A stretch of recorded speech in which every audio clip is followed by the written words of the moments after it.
नमस्ते। ओ वैदिक संस्कृति के दो मूल स्तंभ हैं, यज्ञ और योग। यज्ञ त्याग का प्रतीक है और योग तपस्या का। कालांतर में यज्ञ और योग लुप्तप्राय हो गए और इसलिए वैदिक संस्कृति, भारतीय संस्कृति त्याग और तपस्या की संस्कृति के रूप में जानी जाने लगी। अब योग में और यज्ञ में लोगों की प्रवृत्ति जाग रही है, तो आज हम आपको यज्ञ के बारे में कुछ जानकारी देंगे।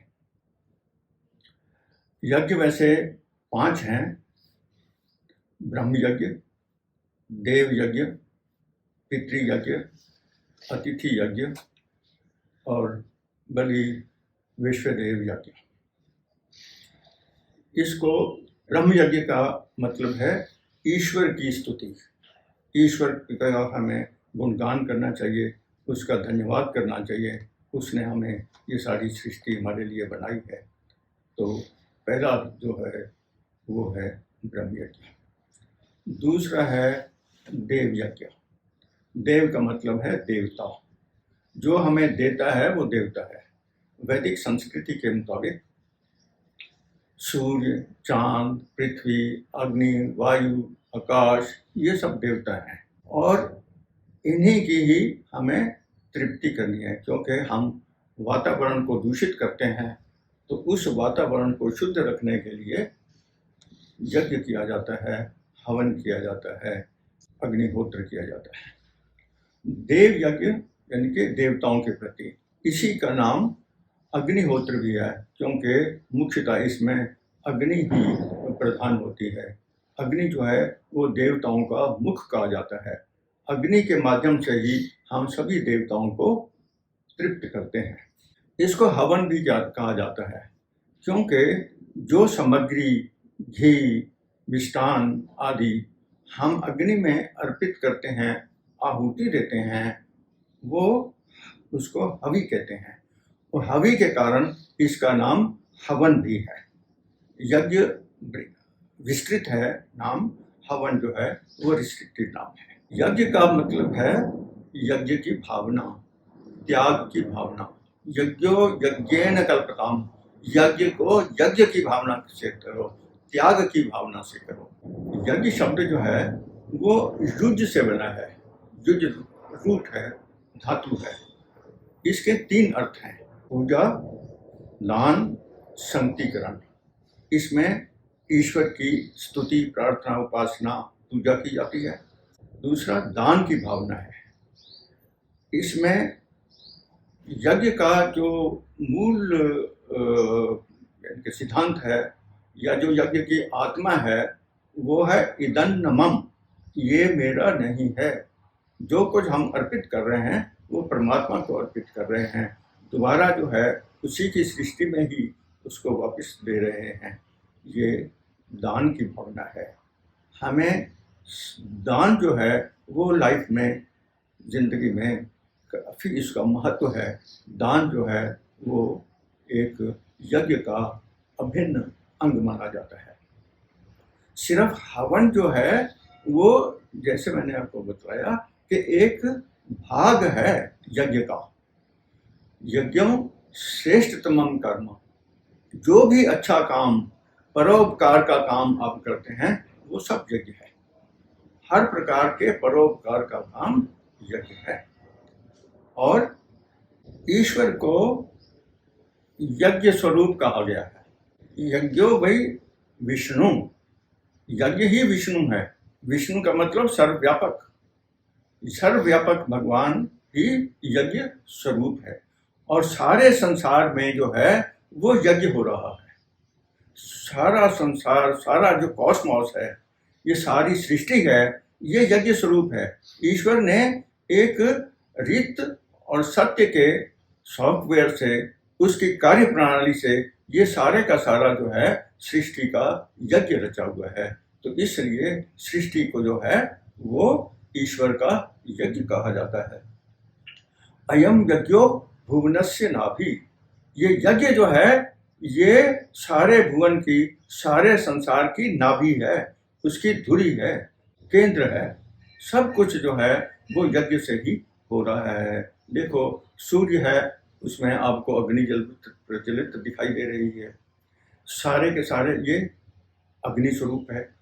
और दूसरा, इसमें सारे की सृष्टि जो है वो संगतिकरण व्यवस्थित रूप में प्राकृतिक नियमों के रूप में चल रही है। सूरज, चांद, पृथ्वी सब जो है अपने अपने गति से जो है वो चल रहे हैं। इनमें एक नियम है, प्रकृति के नियम, इसी को संगतिकरण कहा गया है। और दान तो वो कर ही रहे हैं, परोपकार से सारे देवता जो हैं वो हमारे लिए परोपकार भी कर रहे हैं। तो इसमें भी दान जो है वो उसमें रिफ्लेक्ट हो रहा है। इसके अलावा क्या क्या है, आपका जो शरीर है, इयम ते यज्ञया तनु, तुम्हारा जो ये शरीर है उसमें भी यज्ञ हो रहा है। देखो किस तरीके से सारा शरीर जो है व्यवस्थित रूप से चल रहा है, ये भी इसमें यज्ञ हो रहा है। और इसको यज्ञ स्वरूप मान करके हमें अपने शरीर को एक यज्ञशाला समझनी चाहिए। कालिदास ने कहा है, शरीरम अद्य खलु धर्म साधनम, ये जो शरीर है ये पहला प्राथमिक साधन है धर्म का। कोई भी धर्म का काम जो है वो शरीर के बिना हो नहीं सकता। कोई भी जीव जो है जब तक शरीर में नहीं आता तब तक वो कोई काम नहीं कर सकता। तो सारे धर्म के काम जो हैं हम शरीर से ही करते हैं और हमें शरीर को इसी का ही जो है इस्तेमाल करना चाहिए। और कहा गया है कि ये जो सारी सृष्टि है ये परमात्मा ने किस लिए रची है। परमात्मा ने ये सारी सृष्टि हमारे भोग और अपवर्ग के लिए, भोग के लिए और मोक्ष प्राप्ति के लिए की है। और मोक्ष प्राप्ति तभी हो सकती है जब हम धर्म के कार्य करेंगे, यज्ञ के कार्य करेंगे। गीता में कहा गया है, यज्ञ अर्थात कर्मणो अन्यत्र लोगो अयम कर्म बंधना, के यज्ञ से, यज्ञ की भावना से इतर, भावना से अलग जो भी आप कार्य करते हैं उस कार्य के लिए आप कर्म के बंधन में आते हैं।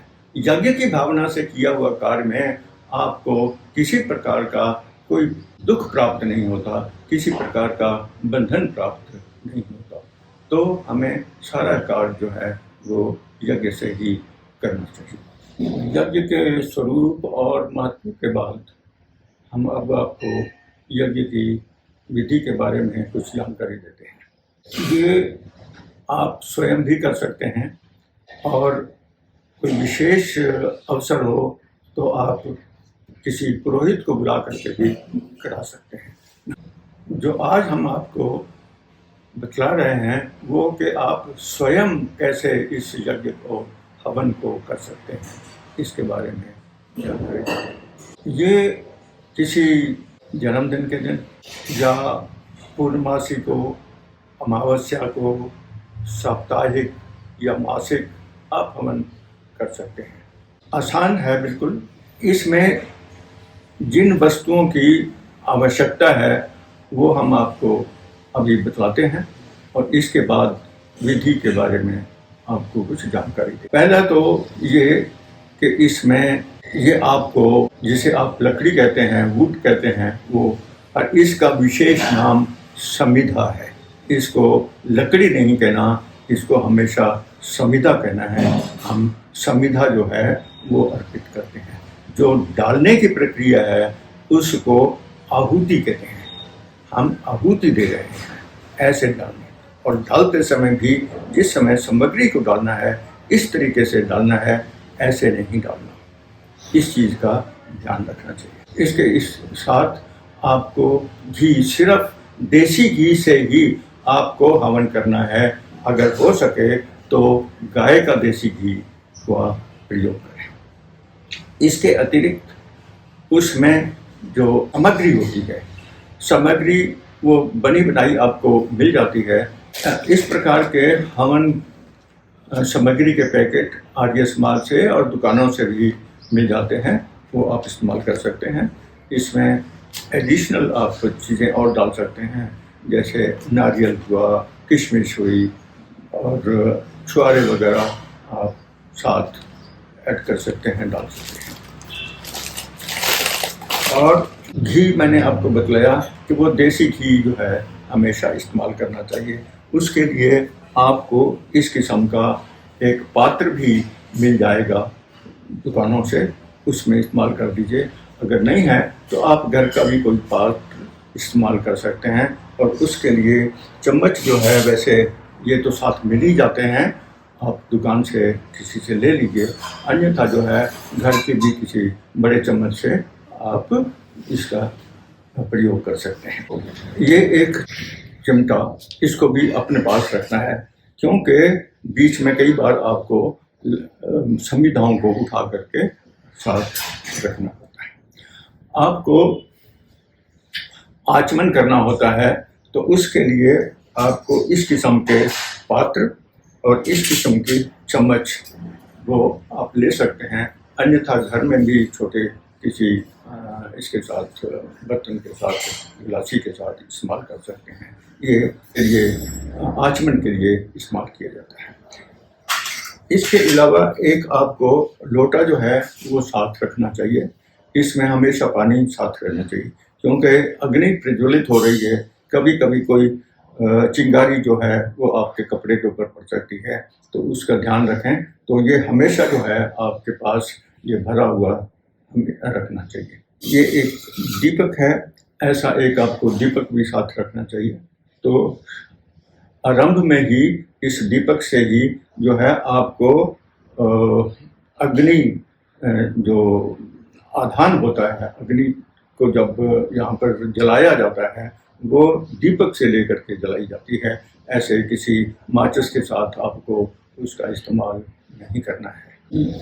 ये दीपक जो है इस्तेमाल करने के बाद ईशान इसमें रखना चाहिए, कोने में। ईशान का मतलब है यानी कि उत्तर और पूर्व के बीच की जो दिशा होती है, उत्तर पूर्वोत्तर में इसको इसी प्रकार आपको रखना चाहिए।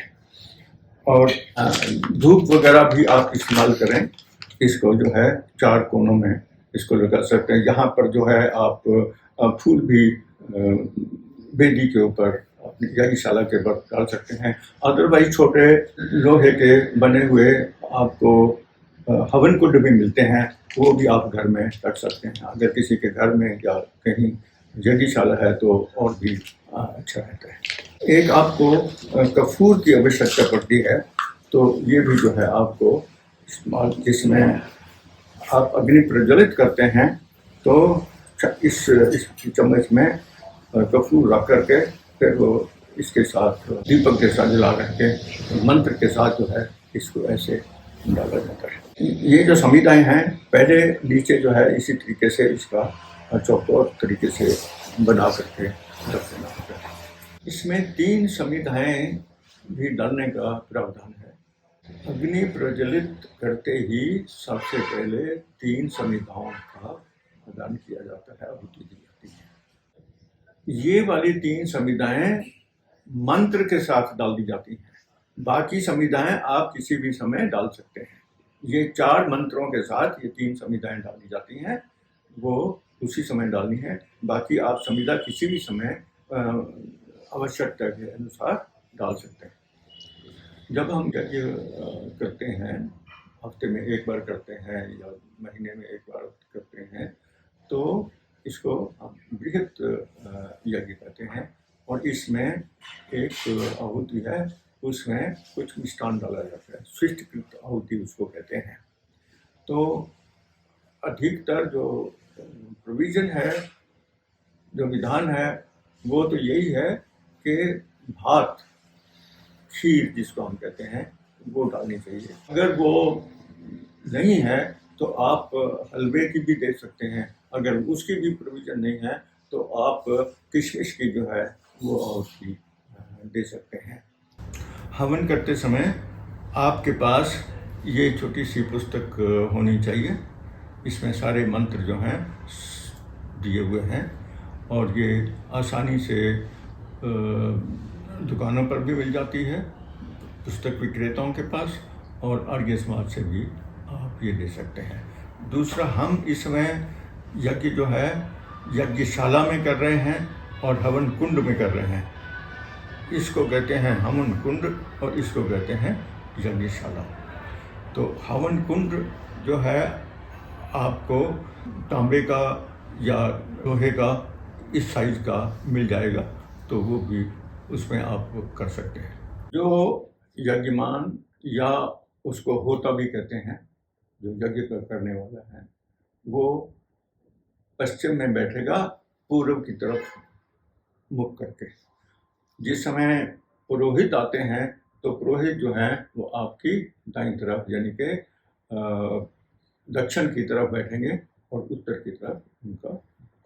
यजमान जो है वो घी की आहुतियाँ देता है और उनकी धर्मपत्नी वो सामग्री की और बाकी लोग भी बैठे हुए सामग्री की आहुति देते हैं। अब हम आपको विधि के बारे में बताते हैं कि क्या जो है क्रम कैसा है। सबसे पहले जो है आपने गायत्री मंत्र बोलना है। गायत्री मंत्र के बाद या गायत्री मंत्र को अर्थ सहित बोलना है और उसके बाद जो है आपको आचमन करने हैं।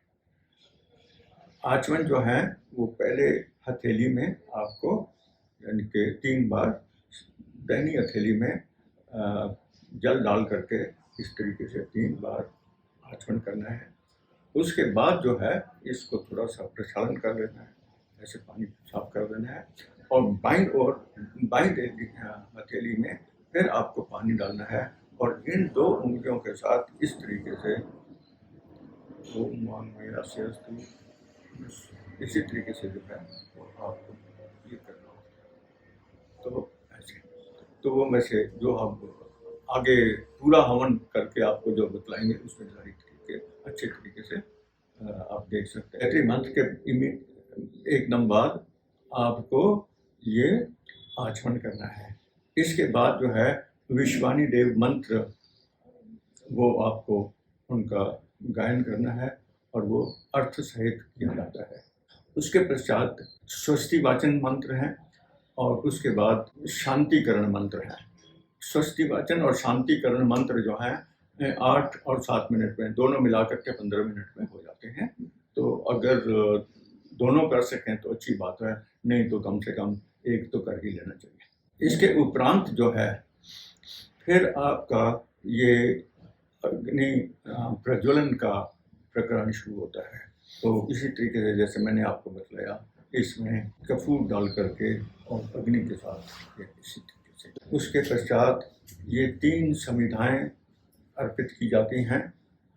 ये 3 समिधाएं अर्पित करने के बाद आपको 5 आहुतियाँ घी की देनी होती। वो 5 आहुतियाँ जो हैं वो ताकि आपको गिनने में परेशानी ना हो तो अच्छा है कि आप पूर्व में, पश्चिम में, उत्तर में, दक्षिण में दें या पूर्व में डाल करके इस चारों तरीके से डाल करके और 5वीं बीच में दें ताकि आपको गिनने की परेशानी ना हो। और तत्पश्चात आपको जल प्रसेचन करना है। इसको पहले पूर्व में दक्षिण से उत्तर की ओर, फिर पश्चिम में दक्षिण से उत्तर की ओर और फिर उत्तर में पश्चिम से पूर्व की ओर, ये एक। उसके बाद एक और मंत्र बोला जाएगा, उसमें जो है यहाँ दीपक जल रहा होता है और उस समय चारों तरफ जो है वो आपको जल का सिंचन करना है। तत्पश्चात इस दीपक को उठा करके नीचे जो है आपको रख देना है। इसके पश्चात जो है वो आपको सामग्री के साथ, अभी तक सारा सामग्री का जो है प्रयोग नहीं करना, अब यहाँ से जो है सामग्री का प्रयोग करना है। सूर्य ज्योति, ज्योति सूर्य, और इसी के साथ ही वो शाम की होती हैं, अग्नि की भी वो उसी समय साथ ही दे देनी चाहिए। और उसके पश्चात जो है बाकी वाली आहुतियाँ देनी चाहिए। यहाँ तक जो है वो पूरा हवन है। इसके पश्चात जो है आती है स्विष्टकृत आहुति, जिसमें आपको मिष्टान जो है वो देना होता है।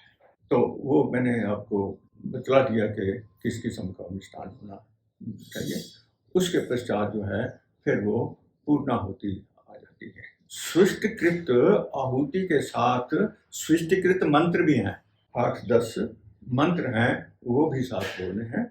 उसके पश्चात जब वो मंत्र खत्म हो जाते हैं तब आपने, अगर हवन बच्चे के लिए कर रहे हैं, जन्मदिन के लिए कर रहे हैं, तो उसके पश्चात कुछ मंत्र आप उसके लिए बोल सकते हैं और तत्पश्चात आपकी पूर्णाहुति हो जाएगी। एक चीज़ विशेष ध्यान रखनी चाहिए कि ये जो स्विष्टकृत आहुति है, इसमें 2 मंत्र जो हैं वो स्विष्टकृत के होते हैं, पहला मंत्र, और दूसरा जो है उसमें प्रजापति वाला जो मंत्र है वो मौन बोला जाता है। स्विष्टकृत आहुति के बाद आपको 4 मंत्र जो हैं उसमें सिर्फ घी की आहुति देनी है। वो इसलिए क्योंकि आपने उसमें खीर की आहुति दी है, तो उसमें थोड़ा जल का मात्रा होते हैं, तो ताकि सामग्री डालने पर वहाँ धुआं ना हो, इसलिए 4 मंत्र जो है सिर्फ घी की आहुति डाली जाती है। उसके पश्चात जो है सामग्री के साथ जो है आपको दोबारा आहुतियाँ देनी। स्विष्टकृत मंत्रों के पश्चात आपको पूर्णाहुति के मंत्र बोलने होते हैं।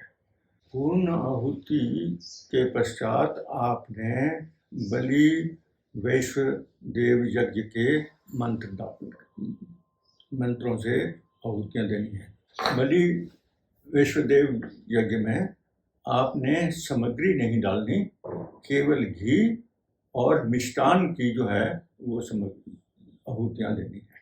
उसके पश्चात बचे हुए घी को जो है इसी तरीके से ओम वसो पवित्रमति अतधारम मंत्र जो है इसके साथ। उसके पश्चात आपको ये पात्र में से थोड़ा घी होता है, तो ऐसे लगा करके आपने एक मंत्र बोलना है कि तनुपाग ने ऐसी तनु पाए, ऐसे 4-5 बार। ये जो है यज्ञ की विधि समाप्त हुई और यहाँ पर आपने सिर्फ शांति पाठ जो है कर देना है और यज्ञ बिल्कुल आपका समाप्त है।